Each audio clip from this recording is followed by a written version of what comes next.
안녕하세요. 오늘 저와 함께 9월 27일 속회공과 호세아서 2장을 함께 공부해 보도록 하겠습니다. 이번 주 그리고 다음 주는 호세아서를 함께 나누게 됩니다. 자, 호세아 선지자, 아모스 선지자 많이 들어보셨죠?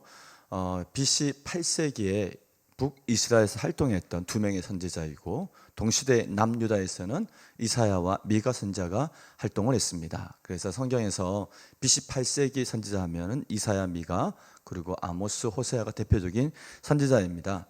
아모스 선지자는 북이스라엘의 정치, 경제적 타락에 대해서 주로 얘기를 했습니다. 그래서 하나님의 공의와 정의 메시지를 주로 선포를 했는 반면에, 이어서 활동했던 호세아 선지자는 북이스라엘의 종교적인 타락, 신앙적인 타락에 대해서 경고하고 또한 메시지를 전했습니다. 그래서 하나님의 사랑과 긍휼을 강조하는 그런 메시지를 선포하고 있었고, 아모스 선지자의 글에는, 그 예언의 말씀에는 대부분 이웃과의 바르지 못한 관계에 대해서 지적을 했다면은, 호세아 선지자는 하나님과의 올바르지 않은 관계에 대해서 지적을 하고 있습니다.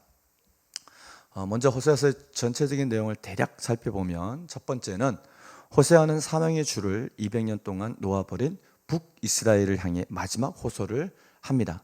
북이스라엘이 200년 가거든요. 나라가 분단된 이후 남유다는 350년, 그리고 북이스라엘은 여로보암 왕으로 시작해서 마지막 왕 호세아까지 19명의 왕이 있는데 200년을 가게 됩니다. 그 200년 동안 한결같이 북이스라엘은 제사장 나라 사명의 줄을 놓아버렸습니다. 그리고 깊은 우상 숭배에 빠졌던 것이 이스라엘의 역사입니다.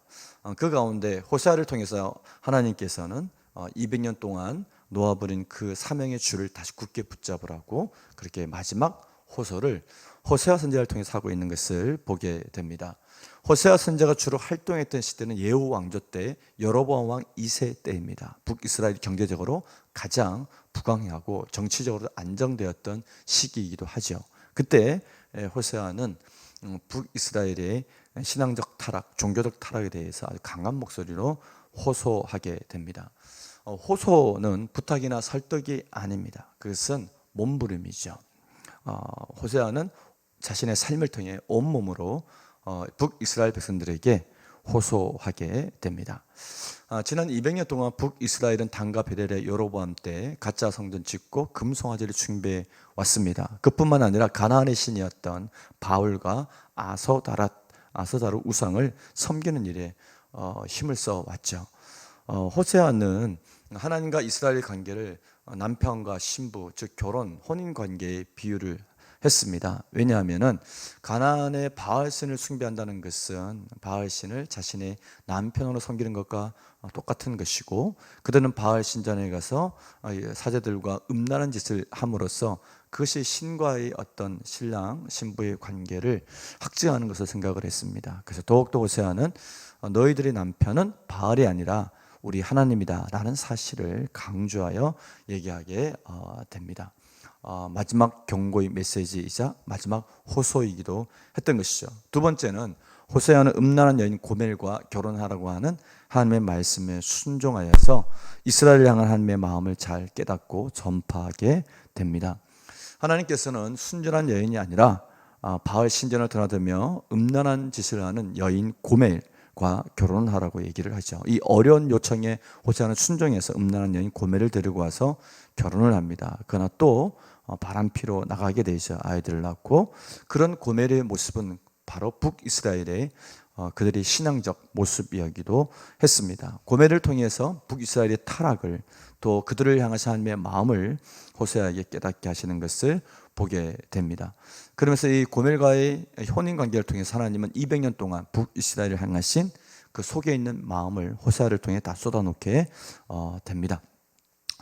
호세아와 결혼한 고멜은 아이도 낳았음에도 불구하고 여전히 바알 신전을 드나들면서 음란한 생활을 하고 다른 남자에게 가죠. 그러나 하나님은 포기하지 아니하고 그들을 사랑하시는 그런 사랑을 보여주게 됩니다. 하나님의 끝없는 사랑과 긍휼이 호세아서에 잘 나타나 있는 것이죠. 결국 고멜은 3명의 자녀를 낳았습니다. 첫 번째 아이는 이스라엘입니다. 아들을 낳았는데 이는 예후에 의해 아합 가문과 바울 숭배들을 처단할 때 흘린 피를 의미하는 것이 이스라엘이었습니다. 두 번째는 딸을 낳았는데 로루하마 이렇게 이름을 줬죠. 로루하마는 긍휼히 여김을 받지 못한다는 뜻입니다. 하나님께서 이스라엘 백성을 이제 긍휼히 여기지 않겠다는 경고였고, 세 번째 아이는 아들을 낳았는데 로암미, 내 백성이 아니다라는 뜻을 갖고 있습니다. 이제 너희를 긍휼히 여기지도 않고 내 백성으로 여기지도 않겠다, 이방인같이 취급하겠다라는 그런 경고의 메시지였습니다. 이렇게 강하게 얘기하셨던 하나님께서는 세 번째, 북이스라엘이 하나님께 다시 돌아오기를 간절히 바라면서 해결을 촉구합니다. 그래서 호세아서 2장으로 넘어가면은 너희 형제에게는 암미라 하고 너희 자매에게는 루하마라 하리라. 즉 루하마는 내가 너희를 긍휼히 여긴다는 뜻입니다. 딸을 낳았을 때 로루하마 라고 이렇게 이름을 지었죠. 긍휼히 여기지 않겠다. 근데 다시 내가 너희를 긍휼히 여기겠다. 또 아들을 낳았을 때 로암미라 지었는데 이제 내가 너희를 암미라 부르겠다. 즉 내 백성이라 부르겠다. 그렇게 다시 회복의 날을 선포해 주셨던 것입니다. 하나님께서는 호세아 선지자를 통해 북이스라엘을 징계하겠다고 경고하신 진짜 이유가 어디 있냐면, 그것은 음탕한 고멜이 남편 호세아에게로 돌아가듯이 북이스라엘이 다시 하나님께로 돌아가기를 바라는 마음에서 그런 경고를 했던 것입니다. 마지막 네 번째, 배신한 아내를 위해 값을 지불하고 다시 아내를 찾아온 호세아의 타는 가슴은 하나님 마음의 표현이었습니다. 호세아는 고멜과 살고 있는 그 사내에게 값을 지불하고 다시 고멜을 데려옵니다. 호세아가 고멜을 다시 찾아오게 지불한 값은 은 15개였습니다. 이 은 15개는 세겔로 따지면 15세겔이었고, 또 보리 한 호멜 반을 지불을 했습니다. 보리 한 호멜 반은 돈으로 계산하면 15에바인데 15세겔입니다. 합하면 15세겔 합하면 30세겔이 되죠. 고멜을 데려오기 위해서 그 남자에게 지불했던 총액이 30세겔입니다. 이것은 당시 한 사람의 종의 몸값입니다. 종 한 사람의 몸값이었는데, 이 30세겔은 신약시대에 예수님을 팔았던 유다가 은 30에 예수 그리스도를 팔았던 그것을 연상케 합니다. 자, 이와 같은 내용을 배경으로 오늘 말씀 나누기 들어가도록 하겠습니다. 첫 번째 문제, 하나님이 이스라엘을 회복시킬 때 백성의 입에서 고백하게 될 것과 제거될 것은 무엇인가요?